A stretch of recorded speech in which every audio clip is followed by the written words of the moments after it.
అపురూపమైనదమ్మ ఆడజన్మ, ఆ జన్మకు పరిపూర్ణత ఇల్లాలమ్మా.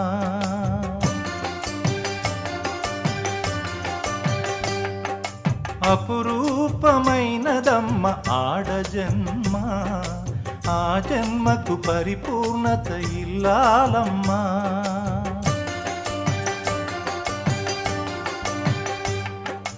మగవాని బ్రతుకులో సగపాలు తనదిగా జీవితం అంకితం చేయగా, అపురూపమైనదమ్మ ఆడజన్మ, ఆ జన్మకు పరిపూర్ణత ఇల్లాలమ్మ.